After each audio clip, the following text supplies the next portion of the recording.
গত সপ্তাহে আমি ব্রিটিশ মিউজিয়ামে ঘুরতে ঘুরতে রোসেটা স্টোনের সামনে ভিড়ের মধ্যে আটকে পড়েছিলাম। জায়গাটার পরিবেশটা ছিল অদ্ভুত, অনেকটা কোনো শেষকৃত্যের মতো। সবাই সেই কালো গ্র্যানোডাইট খণ্ডটির দিকে এক দৃষ্টিতে তাকিয়ে আছে ঠিকই, কিন্তু তাদের চোখে মুখে ছিল ঘোর বিস্ময় আর চরম অপার্থিবতা। ওটা আসলে একটা হারিয়ে যাওয়া পৃথিবীর সমাধি ফলক। সেই বিশেষ চাবিকাঠি বা কী ছাড়া প্রাচীন মিশরের কণ্ঠস্বর আজ নিস্তব্ধতায় বিলীন। চোখের দেখা আর তার অর্থের মধ্যকার যে যোগসূত্র, তা হাজার হাজার বছর আগেই ছিঁড়ে গেছে। কিন্তু ঠিক তখনই পাশের গ্যালারিতে এক অদ্ভুত দৃশ্য দেখে আমি থমকে গেলাম। সেখানে রাখা ছিল প্রাচীন চীনা ব্রোঞ্জ পাত্র, যা গ্রিসের পার্থেননের চেয়েও পুরনো। দেখলাম একটা স্কুল পড়ুয়া ছেলে, সম্ভবত কোনো ফিল্ড ট্রিপে এসেছে, হাতে ফোন নিয়ে বিরক্ত মুখে ঘুরছিল। সে হঠাৎ ৩,০০০ বছরের পুরনো একটা পাত্রের গায়ে খোদাই করা অস্পষ্ট আদিম কিছু চিহ্নের দিকে তাকিয়ে তার বন্ধুকে উদ্দেশ্য করে বলে উঠল, এই দেখ, এটা তো সূর্য, আর পাশেরটা রাজা। মুহূর্তটা আমাকে এক প্রবল ঝাঁকুনি দিল। মিশরীয় গ্যালারিতে মানুষের যোগাযোগের সুতোটা ছিঁড়ে গিয়েছিল, কিন্তু এখানেই ছেলেটা যেন ৩,০০০ বছর আগের এক আয়নায় নিজের পূর্বপুরুষের প্রতিচ্ছবি দেখতে পাচ্ছে। সে ব্রোঞ্জ যুগের সেই লিপিগুলো এমনভাবে পড়ছে যেন ওটা গতকালের কোনো অগোছালো হাতের লেখা। সুমেরীয়, মায়া কিংবা নীলনদের লিপিগুলো যেখানে ইতিহাসের ধুলোয় মিশে গেছে, সেখানে এই লিভিং কোড বা জীবন্ত সংকেত কিভাবে টিকে রইল। ইতিহাসের বাকি সব সভ্যতা যখন বোবা হয়ে গেল, এই একটি কথোপকথন কেন কখনো থামল না? কেন ৩,০০০ বছরের পুরনো তথ্য আজও একালের কিশোরের কাছে কোনো দুর্বোধ্য সংকেত নয়? আজ আমরা সেই রহস্যের গভীরে যাব। কিভাবে একটি লিখন পদ্ধতি শ্রেষ্ঠ শব্দ নয়, বরং অর্থকে সময়ের অ্যাম্বারে বন্দি করে রেখে একটি সভ্যতাকে অপরাজেয় করে তুলল। জাদুঘরের এই দৃশ্যটা, এটা আসলে পুরো বিষয়টার সারমর্ম এক লহমায় আমাদের সামনে তুলে ধরে। ঠিক। আমরা সাধারণত রাইটিং সিস্টেম বা লিপি ব্যবস্থা নিয়ে দৈনন্দিন জীবনে খুব একটা ভাবি না, কিন্তু এই লিখন পদ্ধতিটি নিছক কোনো ক্যালিগ্রাফি বা প্রাচীন শিল্পের বিষয় নয়। একদমই না। এটি আসলে এমন একটি ব্যবস্থা যা একই সাথে একটি টাইম মেশিন, একটি রাজনৈতিক অপারেটিং সিস্টেম এবং বলা যায় একটি জাতির সাংস্কৃতিক ডিএনএ হিসেবে কাজ করে। আর এটা কিভাবে সম্ভব হলো তা বুঝতে হলে সবার আগে পশ্চিমা বর্ণমালাগুলোর দিকে তাকাতে হবে। আমাদের পরিচিত ধ্বনি নির্ভর লিখন পদ্ধতির যে অন্তর্নিহিত দুর্বলতা, সেটার কথা বলছেন? হ্যাঁ, ঠিক তাই। ল্যাটিন, গ্রিক, সিরিলিক কিংবা ধরুন আমাদের চারপাশের বেশিরভাগ বর্ণমালাগুলো মূলত সাউন্ড বা ধ্বনির ওপর নির্ভরশীল। মানুষ কানে যা শোনে, মুখ দিয়ে যা উচ্চারণ করে, ঠিক সেটাই কাগজে লিখে রাখে। একদম।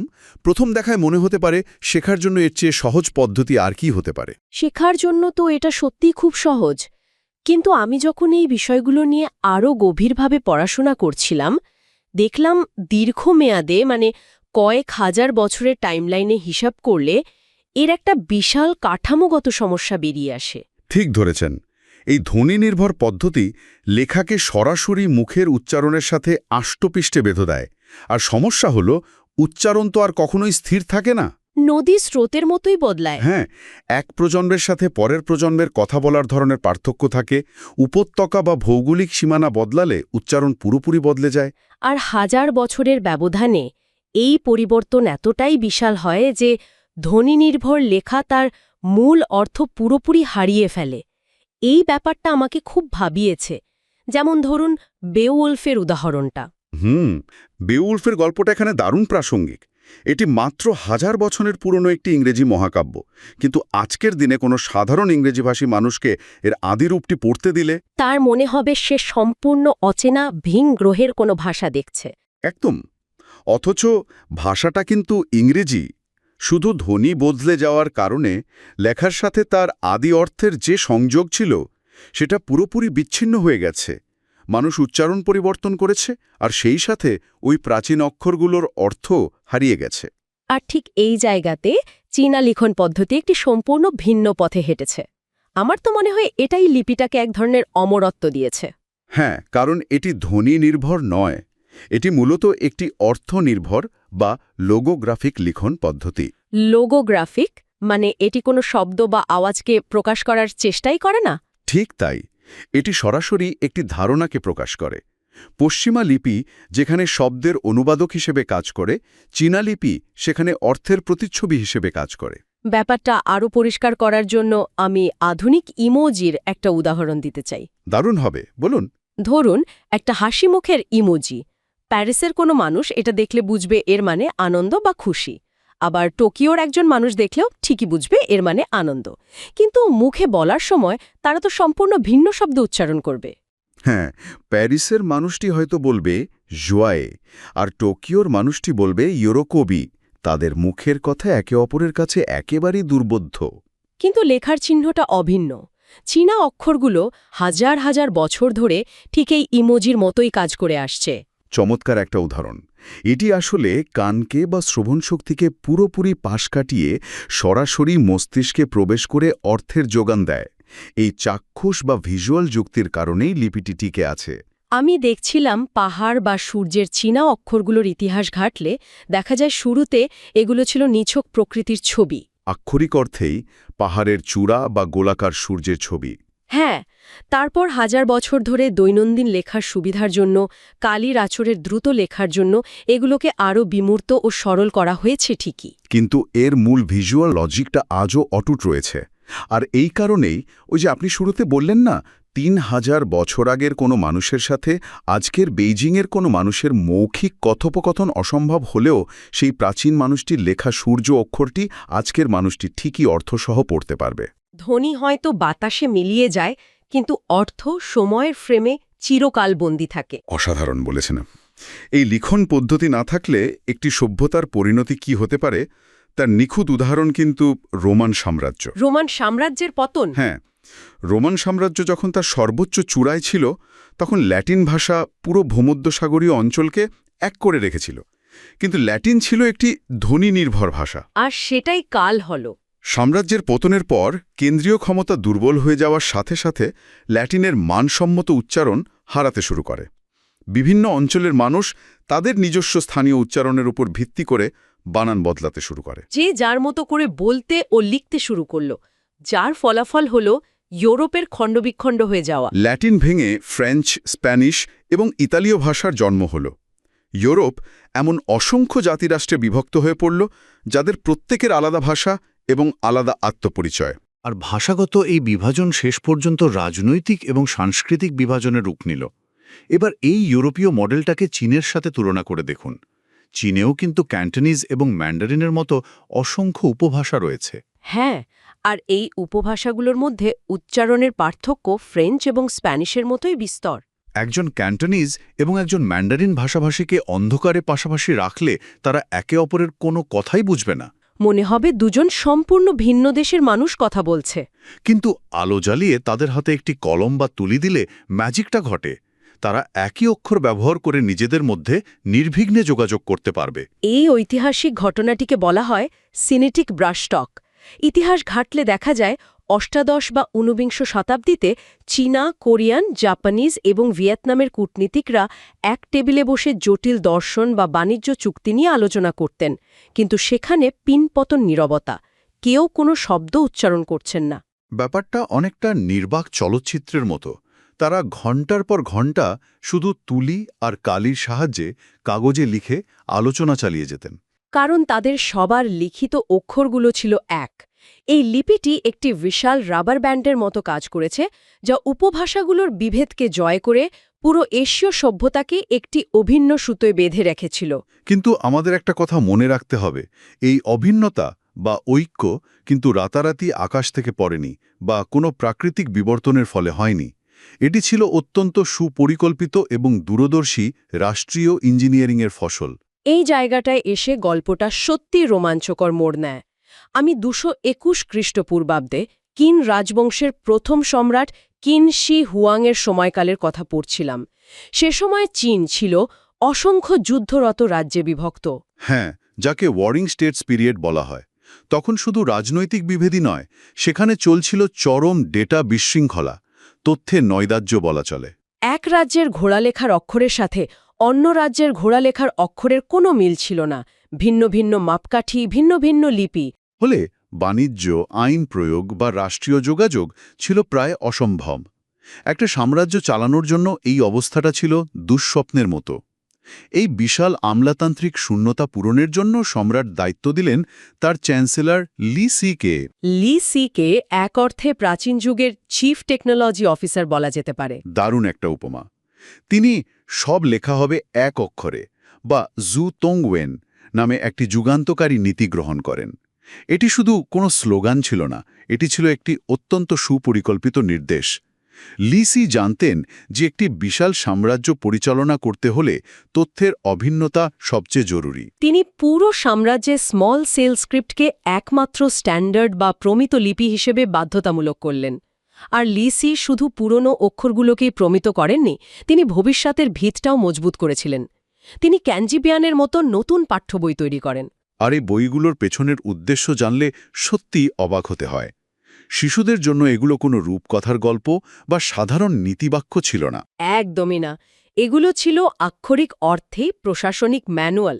একজন শিক্ষার্থী ওই বয়সেই শিখত কিভাবে হিসাব রাখতে হয়, কর গণনা করতে হয় এবং প্রশাসনিক কর্মকর্তাদের পদমর্যাদা বুঝতে হয়। সাম্রাজ্যের প্রতিটি কোণায় যেন একই অপারেটিং সিস্টেম কাজ করে তা নিশ্চিত করা হয়েছিল। লি সির সেই প্রমিতকরণ বা স্ট্যান্ডার্ডাইজেশনের সুফল ২০০০ বছর পর আধুনিক চীনের সমাজ ও অর্থনীতিতেও সমানভাবে দৃশ্যমান। ১৯৯০-এর দশকে সিচুয়ানের পাহাড়ি অঞ্চলে একটি বিশাল অবকাঠামো প্রকল্পের গল্প এখানে দারুণ একটা উদাহরণ হতে পারে। ওই যে বাঁধ নির্মাণের প্রজেক্টটা, বেইজিং থেকে আসা ইঞ্জিনিয়ার এবং সিচুয়ানের স্থানীয় শ্রমিকদের মধ্যে ভাষাগত কোনো মিলই ছিল না। মৌখিক যোগাযোগের ক্ষেত্রে তারা একে অপরের কথা একেবারেই বুঝতে পারছিল না। কিন্তু মুশকিল আসান হল ব্লুপ্রিন্ট বা নকশা দেখে। যখনই ইঞ্জিনিয়ার সেই নকশায় স্টিল বা কংক্রিটের চীনা অক্ষরগুলোর দিকে আঙুল রাখতেন, মুহূর্তের মধ্যে সব বিভ্রান্তি দূর হয়ে যেত। নকশার ওই লোগোগ্রাফিক চিহ্নগুলো তাদের দুজনের মস্তিষ্কে একই অর্থের জন্ম দিত। অর্থাৎ কোনো রকম ভাষার ঘর্ষণ বা অনুবাদকের প্রয়োজন ছাড়াই কাজ এগিয়ে যেত। এই লিখন পদ্ধতি আধুনিক চীনের বিশাল জনসংখ্যার জন্য একটি ডেমোগ্রাফিক স্টেবিলাইজার বা স্থিতিশীলতাকারী হিসাবে কাজ করেছে। একদম ঠিক। আজ যে চীনে বিশাল বড় বড় সেতু বা হাই স্পিড রেলওয়ে তৈরি হচ্ছে, তার পেছনে এই ভাষাগত বাধা না থাকার ভূমিকা অনস্বীকার্য। প্রকৌশল বা প্রশাসনের বাইরে এর একটি গভীর আবেগের জায়গাও রয়েছে, যাকে আমরা বলতে পারি সাংস্কৃতিক ডিএনএ। একটি অক্ষর কিভাবে হাজার বছরের মূল্যবোধকে ধরে রাখে তা জিয়া বা পরিবার লেখার অক্ষরটির দিকে তাকালেই স্পষ্ট হয়। হ্যাঁ, অক্ষরটির গঠন খুব কৌতূহলোদ্দীপক। এটি মূলত একটি ছাদের নিচে একটি শূকরের ছবি। প্রাচীন কৃষিনির্ভর চীনে ঘরের ভেতর একটি শূকর থাকা মানেই ছিল বেঁচে থাকার রসদ, নিরাপত্তা এবং সমৃদ্ধি। এটি ছিল পরিবারের সুখ ও স্বাচ্ছন্দ্যের প্রতীক। আর ভাবুন তো, আজকের দিনে সাংহাইয়ের কোনো বিলাসবহুল অ্যাপার্টমেন্টে বসে থাকা একজন আধুনিক টেক বিলিয়নিয়ার যখন বাড়ি শব্দটি ল্যাপটপে বা কাগজে লেখেন, তিনি নিজের অজান্তেই তার হাজার বছর আগের পূর্বপুরুষদের সেই কৃষি নির্ভর মূল্যবোধকেই ব্যবহার করছেন। চারপাশে সবকিছু যখন আলোর বেগে বদলে যাচ্ছে, শহরগুলো কংক্রিটের জঙ্গলে পরিণত হচ্ছে, তখন এই অক্ষরগুলো একটি পরম স্থায়িত্বের অনুভূতি দেয়। তবে এই শেকড় ধরে রাখার পথটি সবসময় মসৃণ ছিল না। বিংশ শতাব্দীতে সেই লিপি এক বিশাল অস্তিত্ব সংকটের মুখে পড়েছিল। যখন টাইপরাইটার এবং পরে কম্পিউটারের কিবোর্ড আবিষ্কৃত হল, পশ্চিমা বর্ণমালার জন্য ২৬টি বোতামের কিবোর্ড খুব সহজ একটি সমাধান। কিন্তু ৫,০০০ চীনা অক্ষর কিভাবে ওই ছোট্ট কিবোর্ডে জায়গা পাবে? সে সময় অনেকেই ভেবেছিলেন এবার হয়তো আধুনিক প্রযুক্তির সাথে পাল্লা দিতে না পেরে এই প্রাচীন লিখন পদ্ধতি বাতিল হয়ে যাবে। অনেকেই পশ্চিমা বর্ণমালার দিকে ঝুঁকে পড়ার প্রস্তাব দিয়েছিলেন, কিন্তু এখানেও এক অভাবনীয় ব্যাপার ঘটল। তারা লিখন পদ্ধতি বাতিল না করে বরং কিবোর্ডকে হ্যাক করে বসলেন।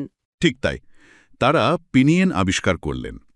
এটি এমন একটা ব্যবস্থা যা ধ্বনির মাধ্যমে অক্ষর খুঁজে নেওয়ার একটি ডিজিটাল সেতু তৈরি করে। ল্যাটিন অক্ষরে শব্দের উচ্চারণটা টাইপ করলেই স্ক্রিনে সঠিক চীনা অক্ষরটি ভেসে ওঠে। প্রযুক্তিকে নিজেদের প্রয়োজন অনুযায়ী পাল্টে নেওয়ার এটি একটি দুর্দান্ত উদাহরণ। আর এখন তো আমরা কৃত্রিম বুদ্ধিমত্তার যুগে বাস করছি। লার্জ ল্যাঙ্গুয়েজ মডেল বা এলএলএমগুলো কিভাবে চীনা ভাষা প্রসেস করে তা নিয়ে সাম্প্রতিক গবেষণায় চোখ আটকে যাওয়ার মতো তথ্য উঠে এসেছে। আমরা এতক্ষণ যে লোগোগ্রাফিক বা অর্থনির্ভর পদ্ধতির কথা বলছিলাম, এআই এর জগতে সেটাই সবচেয়ে বড় সুবিধা হয়ে দাঁড়িয়েছে। এআই মডেলগুলোর কাছে চীনা অক্ষরগুলো হলো এক একটি অ্যাটমিক ইউনিট বা অর্থের পারমাণবিক একক।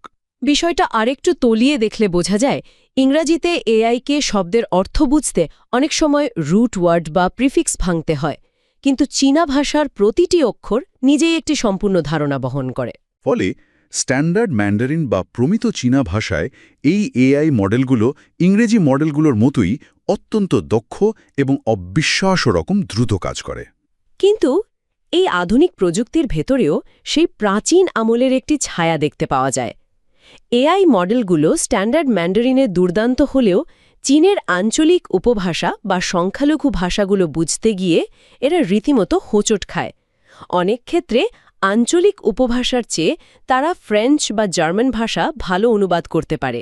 আর এর মূল কারণ হল এআই এর ট্রেনিং ডেটা, যা মূলত প্রমিত ভাষার উপর ভিত্তি করে তৈরি। অর্থাৎ এআই এখানে একটি আধুনিক সেন্ট্রালাইজার বা কেন্দ্রীকরণকারী শক্তি হিসেবে কাজ করছে। আঞ্চলিক বৈচিত্র্যগুলোকে কমিয়ে দিয়ে স্ট্যান্ডার্ড ভাষাকে আরও শক্তিশালী ও সর্বব্যাপী করে তুলছে। ব্যাপারটা কি কিন রাজবংশের লিসির সেই 2000 বছর আগের প্রমিতকরণের কাজেরই একটি আধুনিক সংস্করণ বলে মনে হয় না? থেকে শুরু করে কাগজ থেকে কিবোর্ড এবং কিবোর্ড থেকে আজকের দিনের নিউরাল নেটওয়ার্ক, প্রতিটি ধাপেই এই অপারেটিং সিস্টেম নিজেকে আরও বেশি ঐক্যবদ্ধ এবং শক্তিশালী করেছে। যুগের পরিবর্তনের সাথে সাথে এটি নিজেকে শুধু টিকিয়েই রাখেনি, বরং প্রযুক্তির সাথে খাপ খাইয়ে নিজের ভিত্তিকে আরও মজবুত করেছে। ব্রিটিশ মিউজিয়ামে সেই ব্রোঞ্জ যুগ থেকে শুরু করে কিন রাজবংশের প্রমিতকরণ, সিচুয়ানের পাহাড়ি এলাকার ব্লুপ্রিন্ট, ছাদের নিচে শূকরের ছবি আঁকা বাড়ির ধারণা এবং আজকের দিনে কৃত্রিম বুদ্ধিমত্তার নিউরাল নেটওয়ার্ক, পুরো পথ চলাটি একটি সভ্যতার অবিচ্ছেদ্য ইতিহাসের সাক্ষী। আমরা সাধারণত প্রাচীন ঐতিহ্যকে প্রযুক্তির বিরোধী বলে মনে করি। আমরা ভাবি প্রযুক্তি এলেই বুঝি ঐতিহ্য ধ্বংস হয়ে যায়। কিন্তু আজকের এই বিশ্লেষণে আমরা দেখলাম এখানে ঐতিহ্যটাই হলো চূড়ান্ত প্রযুক্তি। এটি তথ্য সংরক্ষণ এবং পুনরুদ্ধারের এমন এক হাতিয়ার যা মানব ইতিহাসের অন্য যে কোনো পদ্ধতিকে বহুগুণে ছাড়িয়ে গেছে। এটি ব্রোঞ্জকে টিকিয়ে রেখেছে, বাঁশের স্ক্রোলকে অতিক্রম করেছে এবং এখন সিলিকন চিপের ভেতরেও নিজের অস্তিত্ব নিখুঁতভাবে বজায় রেখেছে। সাম্রাজ্যের উত্থান পতন হয়, মানচিত্রের সীমানা বদলে যায় এবং মানুষের মুখের ভাষা মহাদেশের মতো একে অপরের থেকে দূরে সরে যায়, কিন্তু অক্ষর থেকে যায় অবিনশ্বর। এটি প্রমাণ করে যে একটি সভ্যতার সবচেয়ে শক্তিশালী ভিত্তি কোনো অভেদ্য দেয়াল, সুবিশাল মন্দির বা শক্তিশালী সেনাবাহিনী নয়, বরং তাদের সবার মাঝে ভাগ করে নেওয়া একটি সাধারণ প্রতীক বা লিখন পদ্ধতি। আর এভাবেই একটি প্রাচীন ব্যবস্থা সমস্ত সীমানাকে জয় করে অনাগত ভবিষ্যতের পথ প্রদর্শক হয়ে ওঠে।